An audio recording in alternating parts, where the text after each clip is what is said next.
L'avant-dernière étape du GT Tour 2012 s'est disputée sur le célèbre circuit du Mans devant plus de 25 000 passionnés.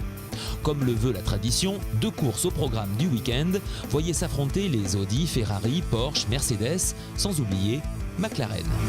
Lors de la première course disputée le samedi après-midi. Une fois le peloton libéré, Gilles Vannelet, au volant de la Mercedes SLS AMG, s'infiltre à la première chicane. Il passe la Porsche numéro 3 puis attaque dans la foulée la McLaren numéro 12. Dans ses échappements, il emmène David Hallyday sur l'Audi numéro 32 avec qui il croisera le fer pendant tout son relais.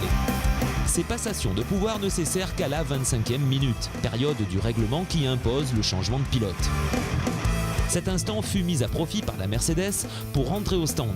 Le relais effectué, Frédéric Gabillon en ressort à la 4e place. Il reste pourtant poursuivi comme son ombre par l'Audi numéro 32, désormais aux mains de Stéphane Ortelli. La lutte est intense et le Monégasque trouve finalement une ouverture au garage vert. De sa 5e position, Fred reste au contact, observe, prêt à bondir sur toutes les opportunités qui ne manquent pas de se produire en fin de course. Surtout, à la nuit tombée, l'accrochage entre 2 des voitures qui le précèdent à quelques centaines de mètres de l'arrivée lui donnèrent raison. Pour la première fois depuis le Val de Vienne, le team Sébastien Loeb Racing retrouve donc le chemin du podium. La course 2 s'est disputée le dimanche après-midi sous un magnifique ciel bleu.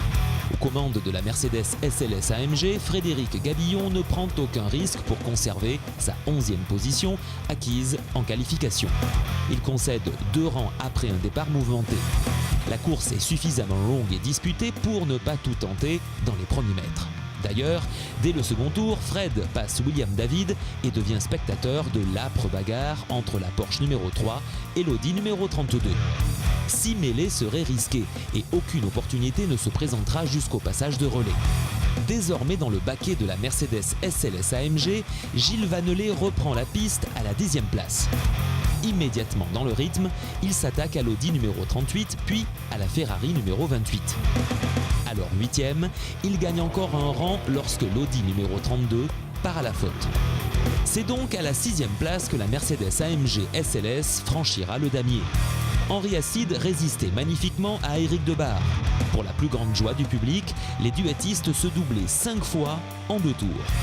Suite à son accrochage, Éric Debarre se trouve rétrogradé à la 3e place. Ainsi, au classement général, Anthony Beltoise, associé à Henri Acide sur Porsche, devance Olivier Panis et Éric Debarre sur la Ferrari de seulement 13 points.